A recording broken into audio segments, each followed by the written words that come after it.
You could have. That's why I was squinching my face. It could have been at a Judiciary Committee hearing I was asked about it. Yeah. We'll now recognize the gentleman from South Carolina, Mr. Gowdy, for 5 minutes. Good morning, Director Comey. Secretary Clinton said she never sent or received any classified information over her private email. Was that true? Our investigation found that there was classified information sent. So it was not true? Right. That's what I said. Okay. Well, I'm looking for a little shorter answer, so you and I are not here quite as long. Secretary Clinton said there was nothing marked classified on her emails, either sent or received. Was that true? That's not true. There were a small number of portion markings on, I think, 3 of the documents. Secretary Clinton said, I did not email any classified material to anyone on my email. There is no classified material. Was that true? There was classified material emailed. Secretary Clinton said she used just one device. Was that true? She used multiple devices during the 4 years of her term as Secretary of State. Secretary Clinton said all work-related emails were returned to the State Department. Was that true? No, we found work-related emails, thousands, that were not returned. Secretary Clinton said neither she nor anyone else deleted work-related emails from her personal account. Was that true? That's a harder one to answer.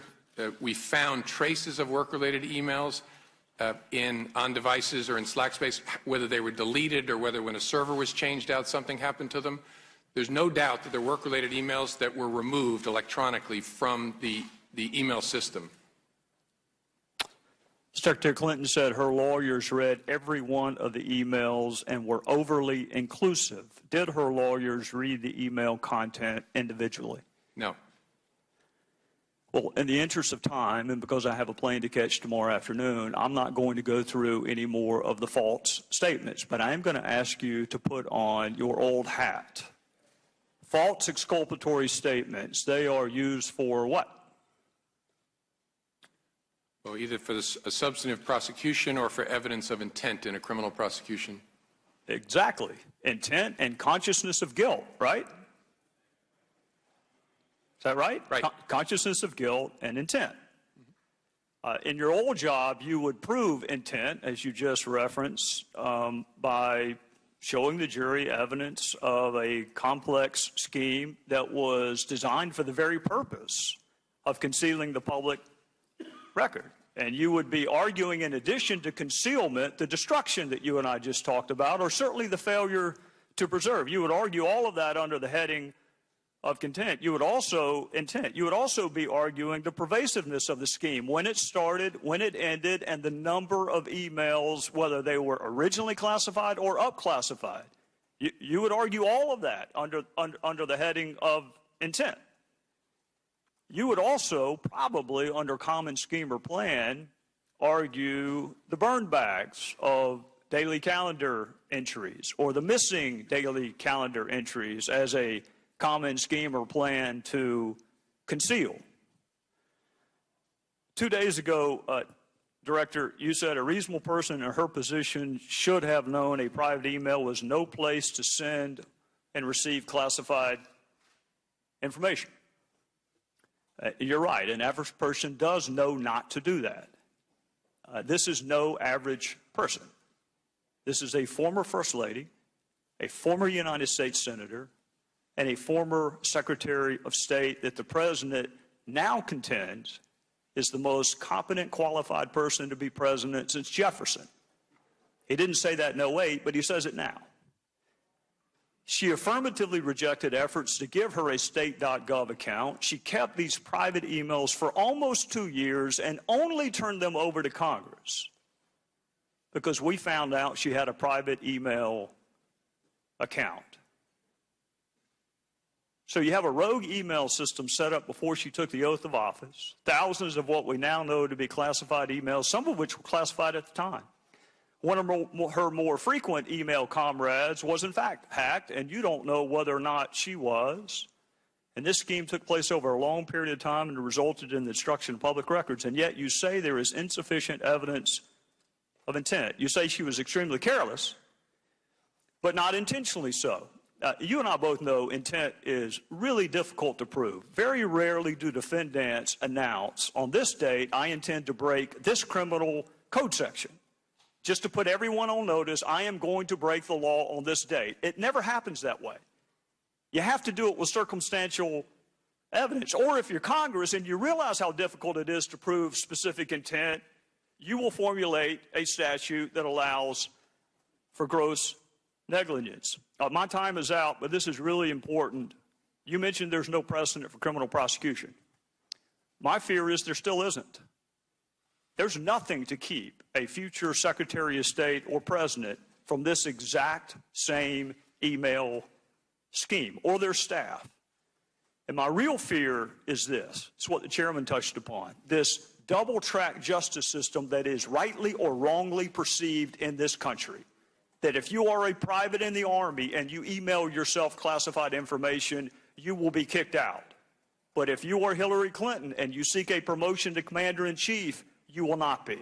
So what I hope you can do today is help the average person, the reasonable person you made reference to, the reasonable person understand why she appears to be treated differently than the rest of us would be. With that, I would yield back. We'll now recognize the gentlewoman from New York, Ms. Maloney. Director, thank you for your years of public service. You have distinguished yourself as the Assistant U.S. Attorney for both the Southern District of New York and the Eastern District of Virginia. That's why you were appointed by President Bush to be the Deputy Attorney General at the Department of Justice, and why President Obama appointed you as the Director of the FBI in 2013. Despite your impeccable reputation for independence and integrity, Republicans have turned on you with a vengeance immediately after you announced your recommendation not to pursue criminal charges against Secretary Clinton.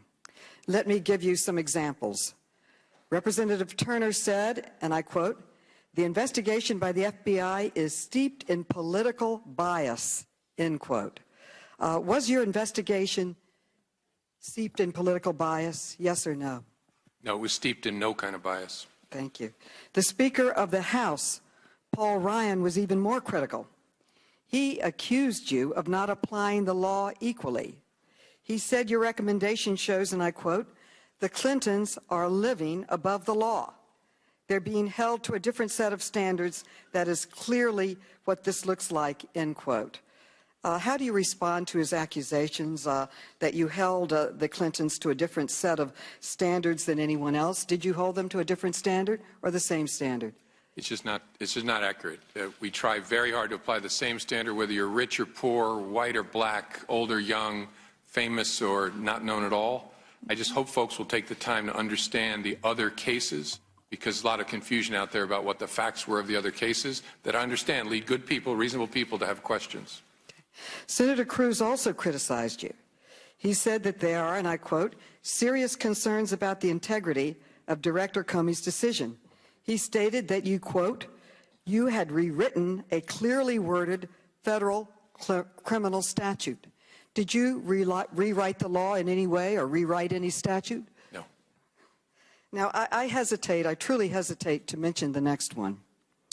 But Donald Trump took these conspiracy theories to a totally new level. He said, and I quote, "It was no accident that charges were recommended against Hillary the exact same day as President Obama campaigned with her for the first time." So did you plan the timing of your announcement to help Secretary Clinton's campaign event on Tuesday? No. Timing was entirely my own. Nobody knew I was going to do it, including the press. I'm very proud of the way the FBI, nobody leaked that. We didn't coordinate it, didn't tell. Just not a consideration. Thank you. Mr. Trump also claimed that Secretary Clinton bribed the Attorney General with an extension of her job. And I guess this somehow affected your decision. I know it's a ridiculous question, but I have to ask it. Did you make your decision because of some kind of bribe to the Attorney General? No. I tell you, are you surprised, as I am, by the intensity of the attacks from the GOP on you after having made a decision, a thoughtful decision, an independent decision with the professional staff of the FBI. I'm not surprised by the intense interest and debate. I predicted it. I think it's important that we talk about these things. They inevitably become focused on individual people. That's okay. We'll just continue to have the conversation. I believe that what we're seeing today is that if the GOP does not like the results of an investigation or how it turns out, and we saw they originally were lauding you, the minute you made your announcement, they're now attacking you, the same people. And now I predict they'll be calling for more hearings, more investigations, all at the expense of the taxpayer. And they do this instead of working on what the American people really care about. They want Congress to focus on jobs, the environment, homeland security, the security of our nation, affordable child care, affordable college educations, and an economy that works and helps all people. I thank you for performing your job with distinction and the long history of your whole profession of integrity and independence. And thank you very much. My time has expired. Thank the gentlewoman. We'll now recognize the gentleman from Ohio, Mr.